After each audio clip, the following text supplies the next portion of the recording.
Welcome to Coming Home to Yourself, the podcast for high achieving women who look like put together on the outside, but feel like they're quietly crumbling inside. I'm Jagoda, a coach, a mother, a woman who's walked through public criticism, private self doubt, and the quiet ache of wondering if I was ever enough. I've been bullied. I've been dismissed for being just a mom. And for years, I questioned my voice until I began to come home to myself. This is your space to exhale, to stop performing strength and start living your truth. Each week, I'll share honest stories, gentle insights, and soul-deep shifts to help you reconnect with the woman beneath the roles, the one you've forgotten, the one you miss, the one who's always been there. If you're tired of being the strong one, the capable one, the one who never breaks, you belong here. This is the invitation to slow down, to soften, and to finally feel safe inside your own life. You were never broken. You were never too much. You don't need to fix yourself. You just need to come home to yourself. Let's begin.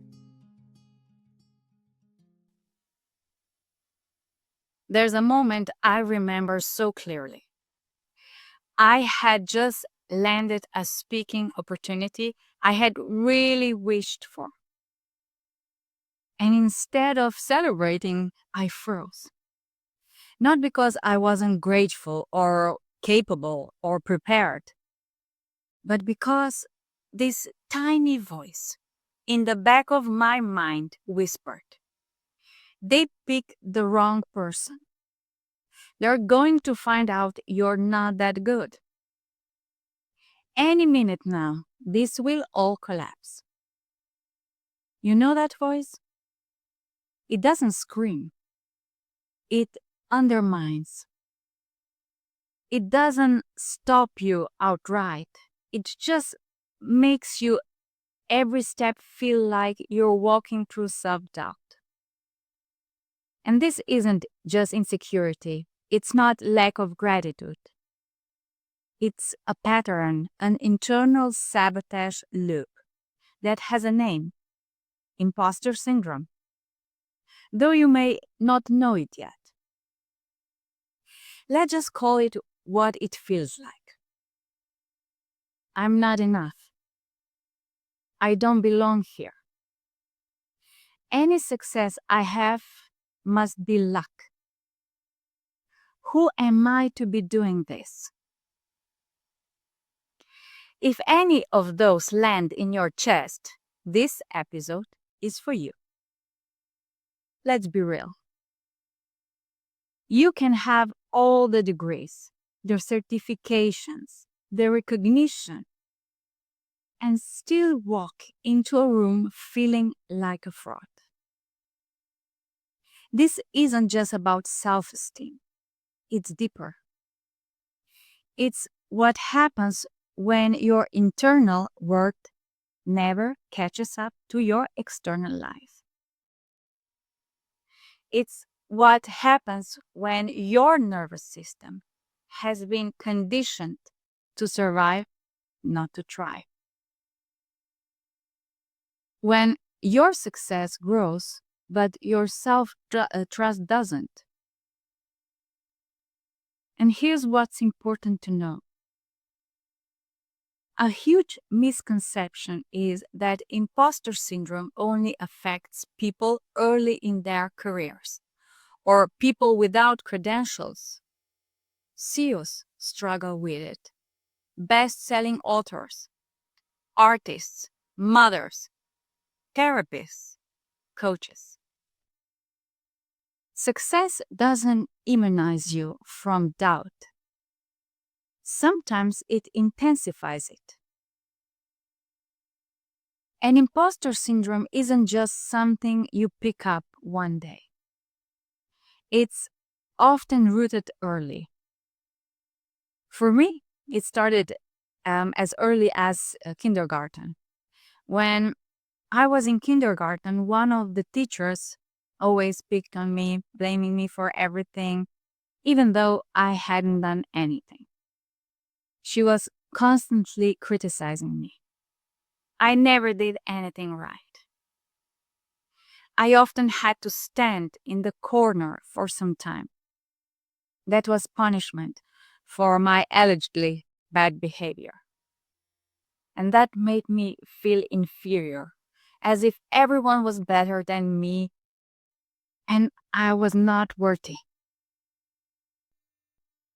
And I remember, even then, a voice in my tiny body saying, "Don't speak, just blend in, don't make it worse."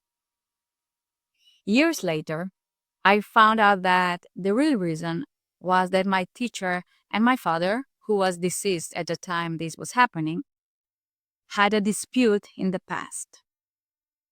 And this may seem small, but it left an imprint. That moment became a template. Stay small to stay safe. Don't make noise. Don't make waves. Don't be too different. And maybe your story is different, but the imprint is the same. We internalize these moments. And by the time we're adults, we're living from them without realizing it. We've learned to doubt our authority, question our voice, and treating our achievements as accidental. And here's the cost no one talks about. You say yes when you mean no.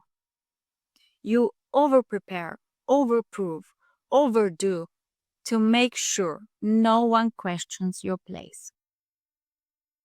You don't ask for help because that might confirm your fear of not being capable.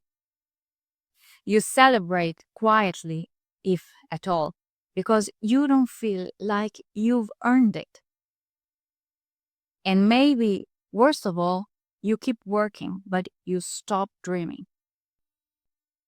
No matter how much you do, it still feels like not enough. You shrink your vision to what feels safe.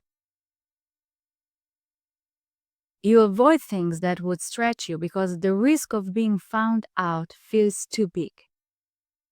And this is soul draining. I know it because I lived it.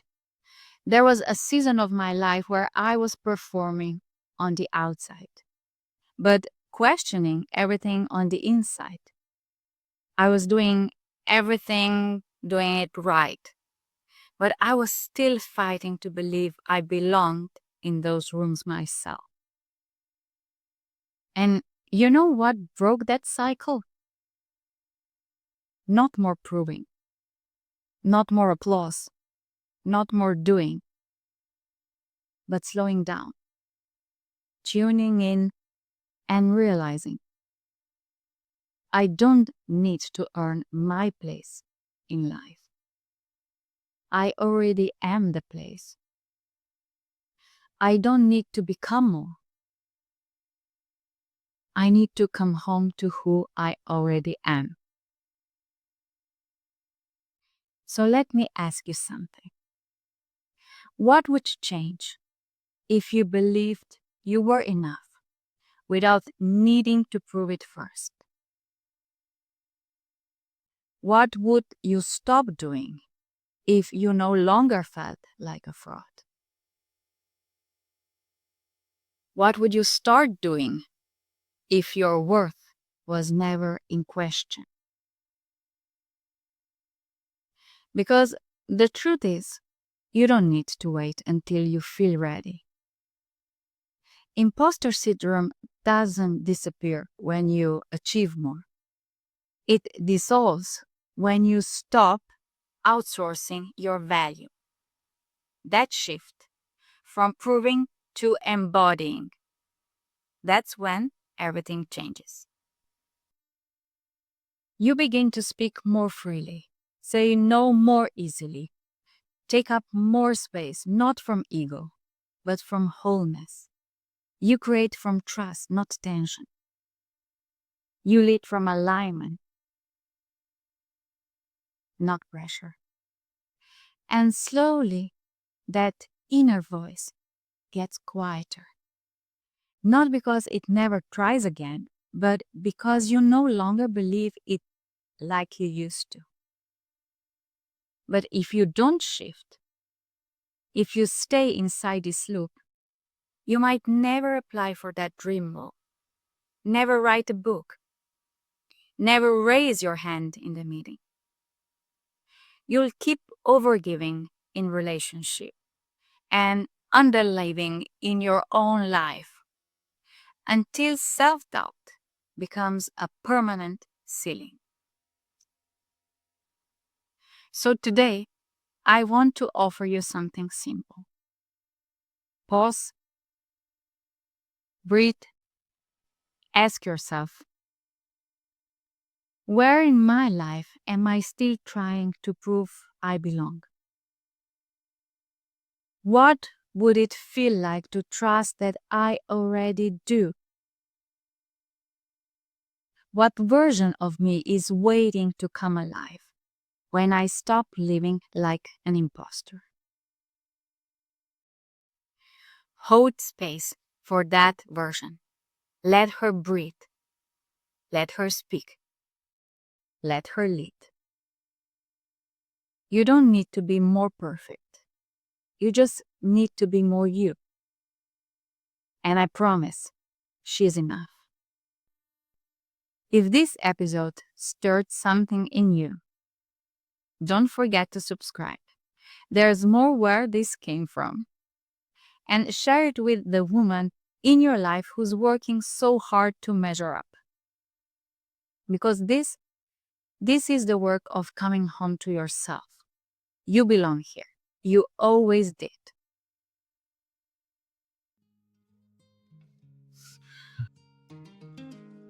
Thank you for being here, for listening, for feeling, for letting these words land wherever they needed to. If something stirred in you today, let that be enough. You don't need to figure it all out. You don't need to rush to fix or change anything. Just keep listening to yourself. And if this episode offered you something, a breath, a truth, a shift, I'd love to know. Come find me on Instagram and Facebook. The links are in captions. Or send me a message with a word that spoke to you most. I read every one. Because this isn't just a podcast, it's a return to your body, to your breath, to your heart, to your own voice. And no matter how far you've wandered, you're never too far gone to turn around and come home. Until the next time, take care of yourself.